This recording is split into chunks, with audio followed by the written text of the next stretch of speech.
2 വർഷത്തെ കാത്തിരിപ്പിന്റെ ഫലം. അതുപോലെ തന്നെ നമ്മുടെ ഇന്ത്യൻ പ്രധാനമന്ത്രി കഴിഞ്ഞ മാസം അമേരിക്ക സന്ദർശിച്ച് ഡൊണാൾഡ് ട്രംപുമായി നടത്തിയ കൂടിക്കാഴ്ചയുടെ അനന്തരഫലം. ജിഇയും എച്ച്എഎല്ലും തമ്മിലുള്ള 4 പതിറ്റാണ്ട് കാലത്തെ പങ്കാളിത്തത്തിലെ ഒരു സുപ്രധാന നാഴികക്കല്ല്. അതെ, 2025 മാർച്ച് 26-ന് തേജസ് മാർക്ക് 1എക്ക് വേണ്ടിയുള്ള 99 F404 IN-20 എഞ്ചിനുകൾ GE എയറോസ്പേസ് നമ്മുടെ ഹിന്ദുസ്ഥാൻ എയറോനോട്ടിക്സ് ലിമിറ്റഡിന് കൈമാറിയിരിക്കുകയാണ്. കഴിഞ്ഞ മാസമാണ് നമ്മുടെ ഇന്ത്യൻ പ്രധാനമന്ത്രി നരേന്ദ്രമോദി അമേരിക്കൻ പ്രസിഡന്റ് ഡൊണാൾഡ് ട്രംപുമായി കൂടിക്കാഴ്ച നടത്തിയിരുന്നത്. ഈ കൂടിക്കാഴ്ചയിൽ നരേന്ദ്രമോദി ഈ വിഷയം ഉന്നയിക്കുകയും ചെയ്തിരുന്നു. തദ്ദേശീയമായി നിർമ്മിച്ച ലൈറ്റ് കോമ്പാക്ട് എയർക്രാഫ്റ്റിന്റെ നവീകരണമായ തേജസ് മാർക്ക് 1എക്ക് വേണ്ടിയിട്ടാണ് ഇന്ത്യ ജിഎയുമായി ഈ കരാർ ഏർപ്പെട്ടിരുന്നത്.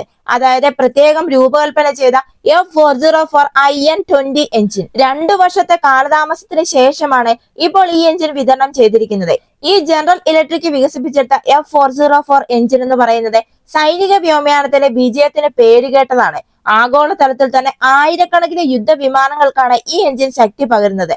ഇതിന്റെ വകഭേദങ്ങളിൽ F404 IN-20 എന്ന് പറയുന്നത് ഏറ്റവും ഉയർന്ന ത്രസ്റ്റ് മോഡലായി വേറിട്ട് നിൽക്കുന്നു.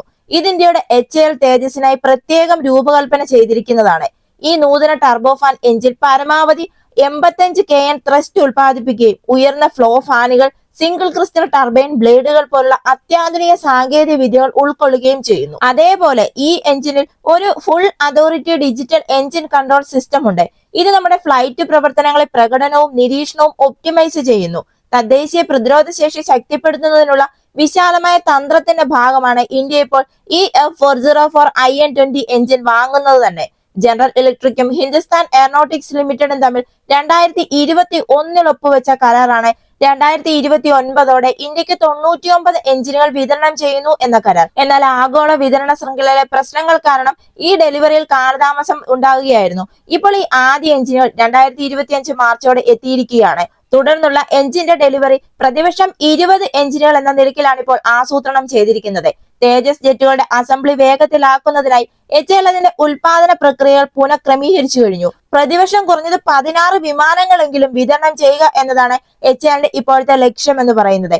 2028 വ്യോമസേനയുടെ കരാർ നിറവേറ്റുക എന്ന ലക്ഷ്യത്തോടെയാണ് ഇപ്പോൾ എച്ച്എഎൽ മുന്നോട്ട് പോകുന്നത്.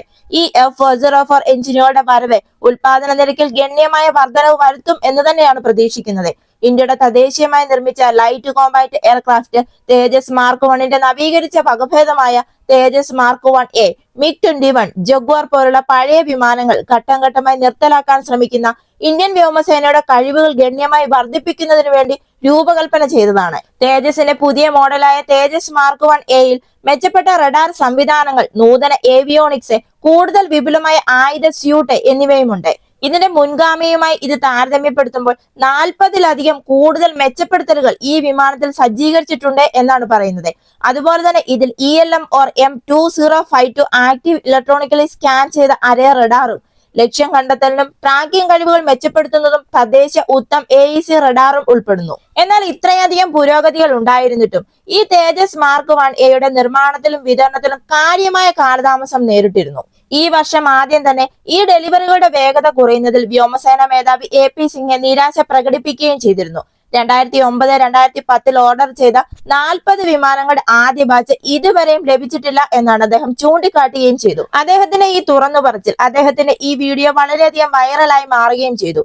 ഈ വീഡിയോയിൽ വിമാനം നിർമ്മിക്കുന്നതിന് ഉത്തരവാദിയായ സർക്കാർ ഉടമസ്ഥതയിലുള്ള കമ്പനിയായ ഹിന്ദുസ്ഥാൻ എയറോനോട്ടിക്സ് ലിമിറ്റഡിൽ തനിക്ക് വിശ്വാസമില്ലെന്ന് അദ്ദേഹം തുറന്നു പറഞ്ഞു. എന്നാൽ ഇവിടെ എച്ച്എഎൽ ചൂണ്ടിക്കാണിക്കുന്നത് എഞ്ചിൻ ഉൽപാദനവുമായി ബന്ധപ്പെട്ട വിതരണ ശൃംഖലയിലെ പ്രശ്നങ്ങളാണ് കാലതാമസത്തിന് കാരണമെന്നാണ്. അതായത് തേജസ് മാർക്ക് 1Aയിൽ ഉപയോഗിക്കുന്ന F404 എഞ്ചിനുകൾ നിർമ്മിക്കുന്ന ജനറൽ ഇലക്ട്രിക് എയറോസ്പേസ് എഞ്ചിനുകളുടെ ഓർഡറുകൾ ഇല്ലാത്ത കാരണം ഇതിന്റെ ഉൽപാദന ലൈൻ അടച്ചുപൂട്ടിയതായിട്ടാണ് എച്ച്എഎൽ സൂചിപ്പിച്ചിരുന്നത്. എന്നാൽ 2021 99 എഞ്ചിനുകളുള്ള പുതിയ ഓർഡറിനെ തുടർന്ന് 5 വർഷത്തെ ഇടവേളയ്ക്ക് ശേഷം ഇവർ വീണ്ടും ഉൽപാദനം പുനരാരംഭിക്കാനുള്ള ശ്രമങ്ങൾ ആരംഭിക്കുകയായിരുന്നു. ഇതുമൂലമാണ് തങ്ങൾക്ക് ഉൽപാദന ലക്ഷ്യങ്ങൾ ഫലപ്രദമായി കൈവരിക്കാൻ സാധിക്കാതിരുന്നത് എന്നാണ് എച്ച്എഎലിന്റെ മറുപടി. നിലവിൽ ഇപ്പോൾ 2026 ആകുമ്പോഴേക്കും പ്രതിവർഷം 16 മുതൽ 24 വരെ വിമാനങ്ങൾ വിതരണം ചെയ്യുന്നതിനുള്ള പദ്ധതികളോടെ ഉൽപാദന ശേഷി വർദ്ധിപ്പിക്കാനുള്ള ശ്രമത്തിലാണ് എച്ച്എഎൽ. 2025 മധ്യത്തിൽ ആദ്യ ഡെലിവറികൾ ആരംഭിക്കുമെന്ന് പ്രതീക്ഷിക്കുന്നു. ഇത് വർദ്ധിച്ചു വരുന്ന പ്രാദേശിക സുരക്ഷാ ആശങ്കകൾക്കിടയിൽ ഇന്ത്യയുടെ പ്രതിരോധ ശേഷി ശക്തിപ്പെടുത്തുന്നതിൽ നിർണായക ചുവടുവയ്പായിരിക്കും. ഇപ്പോഴത്തെ ഈ എഞ്ചിന്റെ ഡെലിവറി എന്ന് പറയുന്നത് ഇന്ത്യൻ വ്യോമസേനയിൽ കാലപ്പഴക്കം ചെന്ന MiG-21 വിമാനങ്ങൾ മാറ്റി സ്ഥാപിക്കാൻ ലക്ഷ്യമിടുന്ന തേജസ് മാർക്ക് 1A സ്ക്വാഡ്രണുകൾ പ്രവർത്തനക്ഷമമാക്കുന്നതിന് ഈ സമയബന്ധിതമായ വിതരണം വളരെയധികം നിർണായകമാണ്. അതുപോലെ തന്നെ നൂതനമായ ആളില്ലാ യുദ്ധവിമാനങ്ങൾ വികസിപ്പിക്കുന്നതിലേക്കുള്ള നമ്മുടെ ഇന്ത്യയുടെ യാത്ര ഒരു സുപ്രധാന ഘട്ടത്തിലെത്തി നിൽക്കുകയാണ്. അതായത് ഖടക് സ്റ്റെൽത്ത് ഡ്രോണിന്റെ പൂർണ്ണ തോതിലുള്ള പ്രോട്ടോടൈപ്പിന്റെ പ്രവർത്തനങ്ങൾ ഇപ്പോൾ ഇന്ത്യ ഔദ്യോഗികമായി ആരംഭിച്ചിരിക്കുകയാണ്. DRDOയുടെ കീഴിലുള്ള എയറോനോട്ടിക്കൽ ഡെവലപ്മെന്റ് എസ്റ്റാബ്ലിഷ്മെന്റ് ആണ് ഈ പദ്ധതിയുമായി ഇപ്പോൾ മുന്നോട്ട് പോകുന്നത്. ഇന്ത്യൻ വ്യോമസേനയുടെ സ്ട്രൈക്ക് ശേഷികൾ ഗണ്യമായി വർദ്ധിപ്പിക്കുന്നതിനായി 13 ടൺ ഭാരമുള്ള ആളില്ലാ കോമ്പാറ്റ് ഏരിയൽ വെഹിക്കിൾ അഥവാ UCAV സൃഷ്ടിക്കാനുള്ള പദ്ധതിയാണിത്. ഇന്ത്യയുടെ തദ്ദേശീയ ആളില്ലാ യുദ്ധ സംവിധാനങ്ങളുടെ തന്ത്രത്തിന്റെ ഒരു കേന്ദ്ര ഘടകമായിട്ടാണ് ഈ ഖടക് UCAV ഇപ്പോൾ വിഭാവനം ചെയ്തിരിക്കുന്നത്. മെച്ചപ്പെട്ട സ്റ്റെൽത്തിനായി ഫ്ലൈയിങ് വിങ് ആകൃതിയിലാണ് ഇതിപ്പോൾ രൂപകൽപ്പന ചെയ്തിരിക്കുന്നത്. ഇതിന്റെ ഏറ്റവും പ്രധാന സവിശേഷത എന്ന് പറയുന്നത് ശത്രു റഡാറിനെതിരെ താഴ്ന്ന പ്രൊഫൈൽ നിലനിർത്തിക്കൊണ്ട് പ്രിസിഷൻ ഗൈഡഡ് ബോംബുകൾ പോലുള്ള 1.5 ടൺ വരെ പേലോഡ് വഹിക്കാൻ രൂപകൽപ്പന ചെയ്തിരിക്കുന്ന ഒരു ആന്തരിക ആയുധ ബേ ആണ്. 49 kN ത്രസ്റ്റ് ഉൽപ്പാദിപ്പിക്കുന്ന ഇന്ത്യയുടെ തദ്ദേശീയ ട്രൈ കാവേരി എഞ്ചിനായിരിക്കും ഈ ഡ്രോണിന് ശക്തി പകരുന്നത്. മികച്ച ഇന്ധനക്ഷമതയ്ക്കും കുറഞ്ഞ താപ സിഗ്നേച്ചറിനും സ്റ്റെൽത്ത് പ്രവർത്തനങ്ങൾക്കുമുള്ള നിർണായക സവിശേഷതകൾക്കും ദീർഘദൂരം പറക്കുന്നതിനും വേണ്ടി പ്രത്യേകം രൂപകൽപ്പന ചെയ്തിരിക്കുന്ന ഒരു നോൺ ആഫ്റ്റർ ബേണിംഗ് വേരിയന്റ് ആണ് ഈ എഞ്ചിൻ. അതുപോലെ തന്നെ ഇന്ത്യയുടെ 5ാം തലമുറ സ്റ്റെൽത്ത് ഫൈറ്റർ ജെറ്റ് നിർമ്മിക്കാനുള്ള ഇന്ത്യയുടെ പദ്ധതിയായ അഡ്വാൻസ്ഡ് മീഡിയം കോമ്പാറ്റ് എയർക്രാഫ്റ്റ് അഥവാ AMCA പദ്ധതിക്കായി വികസിപ്പിച്ചെടുത്ത സാങ്കേതിക വിദ്യകൾ ഈ ഖടക് പ്രോഗ്രാമിന് പ്രയോജനം നൽകും എന്നുമാണ് പറയുന്നത്. സ്റ്റെൽത്ത് മെറ്റീരിയലുകൾ, ഏവിയോണിക്സ്, സാധ്യതയുള്ള എഞ്ചിൻ ഘടകങ്ങൾ എന്നിവ പോലുള്ള ഓവർലാപ്പിംഗ് മേഖലകൾ ഖടക്കിലും AMCAയിലും ഉൾപ്പെടുന്നുണ്ട്. സ്വയം പ്രവർത്തിക്കാനുള്ള അഡ്വാൻസ്ഡ് ആർട്ടിഫിഷ്യൽ ഇന്റലിജൻസും MUMT കഴിവുകളുമുണ്ട്. ഈ MUMT കഴിവുകൾ എന്ന് പറഞ്ഞാൽ പൈലറ്റുള്ള വിമാനങ്ങൾക്കൊപ്പം ഈ ഡ്രോണുകൾക്ക് പ്രവർത്തിക്കാൻ സാധിക്കും. ഇതിന്റെ മറ്റൊരു പ്രധാനപ്പെട്ട നൂതന സവിശേഷതയാണ് digital beamforming system. Radar, communication, electronic warfare സിസ്റ്റങ്ങളിൽ ഉപയോഗിക്കുന്ന ഒരു നൂതന സിഗ്നൽ പ്രോസസിംഗ് സാങ്കേതികതയാണ് ഈ ഡിജിറ്റൽ ബീഫോമിംഗ് എന്ന് പറയുന്നത്. യാന്ത്രികമായി ചലിക്കുന്ന ആന്റിനകളുടെ ആവശ്യമില്ലാതെ ഇലക്ട്രോണിക് രീതിയിൽ റഡാറിന്റെയോ കമ്മ്യൂണിക്കേഷൻ സിഗ്നലുകളുടെയോ കൃത്യമായ രൂപപ്പെടുത്തൽ, സ്റ്റിയറിംഗ്, ഫോക്കസിംഗ് എന്നിവയാണ് ഇതുമൂലം നടക്കുന്നത്. ഈ കഴിവുകൾക്കെല്ലാം സമർപ്പിത ഫണ്ടിംഗ് ആവശ്യമാണ്. എന്നാൽ ഇവിടെ ഇതിന്റെ ചെറിയൊരു പ്രശ്നവും എടുത്തു പറയേണ്ടതാണ്.